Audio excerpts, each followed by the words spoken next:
सभी को मेरा सलाम, नमस्कार, सत श्री अकाल, जोहार। झारखंड की राजधानी रांची, जहां दो मामले सामने आए हैं। यूँ तो मामले बहुत सारे, लेकिन दो मामलों में चर्चा करना चाहूँगा। पहला मामला जो होटवार जेल से संबंधित और दूसरा हिंदपीढ़ी थाना से। होटवार जेल से जो संबंधित मामला है, उसमें योगेंद्र तिवारी नामक एक वर्तमान समय में मुजरिम है और जेल में बंद है। लेकिन उसे जेल में जिस तरह से आराम, ऐशो आराम, ये सारे मुहैया कराए जा रहे हैं, कहीं ना कहीं कई सवालिया निशान खड़े करते हैं। दूसरी बात यह है कि जेल के सेल फोन से, जो लैंडलाइन नंबर है जेल का, उससे फ़ोन करके प्रभात खबर के जो प्रधान संपादक हैं आशुतोष चतुर्वेदी जी, उनको धमकी दिया गया। जाहिर सी बात है कि कहीं ना कहीं जेल प्रशासन की लचर व्यवस्था है, जहां पर इस तरह की घटनाएं सामने आ जाती है। मुजरिम चाहे कोई भी हो, मुजरिम कानून की नज़र में मुजरिम ही होता है, चाहे वो गरीब तबके का हो या अमीर तबके का हो, या उसकी पकड़ क्यों ना मंत्रालय तक हो। लेकिन अगर वो मुजरिम है तो उसके साथ उसी तरह पेश आना चाहिए जेल प्रशासन को, जिस तरह से बाकी मुजरिमों के साथ पेश आना रहता है। तो एक तो सवाल यह है कि अगर धमकी मिलता है किसी भी अखबार के प्रधान संपादक को, जैसे प्रभात खबर के प्रधान संपादक जिनका नाम मैंने लिया आशुतोष चतुर्वेदी जी, उनको धमकी दिया गया, तो उनका संबंध चूँकि प्रेस से है, प्रेस को लोकतंत्र का चौथा स्तंभ कहा जाता है। तो अगर प्रेस से संबंधित किसी भी आदमी पर हमला किया जाता है, तो इसका मतलब लोकतंत्र पर हमला किया जाना है।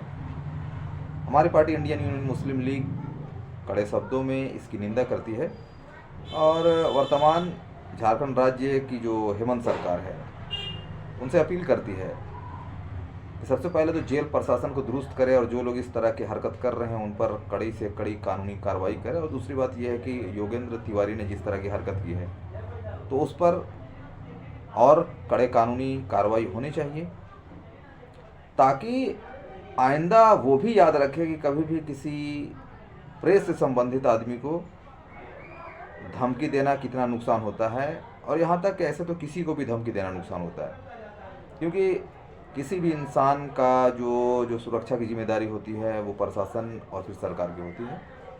आमतौर पर जनता इसीलिए सरकार चुनती है क्योंकि वह उसमें अपनी सुरक्षा नीति को देखना चाहती है, आर्थिक विकास देखना चाहती है, शैक्षणिक विकास देखना चाहती है।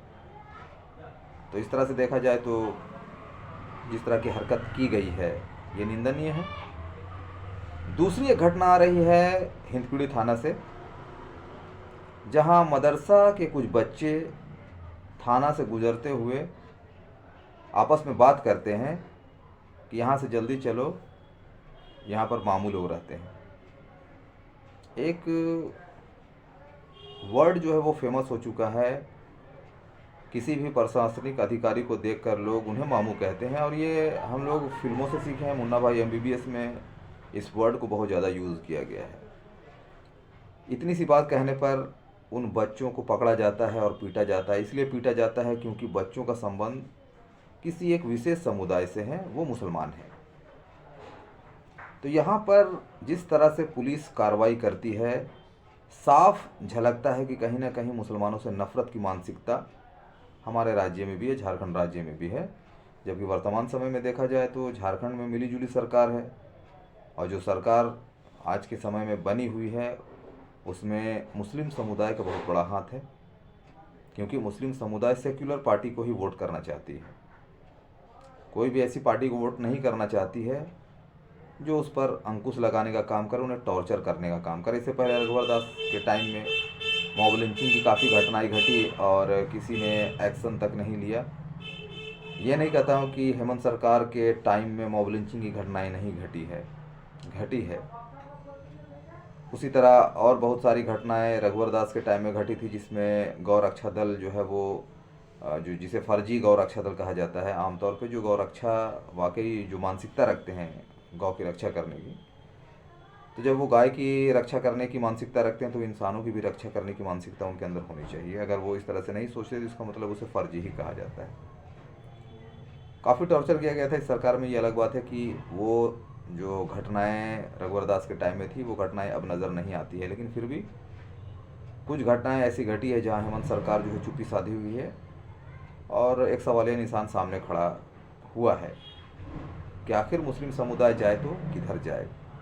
सेक्युलर की तरफ जाती है तो उसे एक लॉलीपॉप पकड़ा दिया करता है, और अगर नहीं जाती है तो फिर एक सामने जो आ जाता है कि मुस्लिम जो है उसे आज के टाइम में जो है वो राष्ट्रभक्त जो है वो कहलाने के लिए भी सर्टिफिकेट की ज़रूरत पड़ती है। तो ये सारे जो मामले हैं वो ऐसे देखा जाए तो पूरे देश पे हैं। फिलहाल झारखंड की हम बात कर रहे हैं, और ख़ासकर रांची जो हमारा जो राज्य की राजधानी है, इस तरह की जो घटनाएं घटती है, इस तरह की घटनाएं जो है वो कहीं ना कहीं सवालिया निशान खड़ा करते हैं। इस तरह की घटनाओं की हम कड़े शब्दों में निंदा करती हैं। हमारी पार्टी ऐसे घटनाओं पर नज़र रखती है और हमेशा इसका विरोध करती है। हमारी जो लोगों से अपील है वो यही है कि एकता में बल है। अगर हम एक दूसरे का सम्मान करते हैं तो जाहिर सी बात है, जब हम किसी का सम्मान करेंगे वो भी हमारा सम्मान करेंगे। ये मानसिकता को हम डेवलप करेंगे तो जाहिर सी बात है हमारा समाज डेवलप होगा, स्टेट डेवलप होगा, और ऐसी घटनाएं नहीं घटेगी। जय हिंद, जय भारत।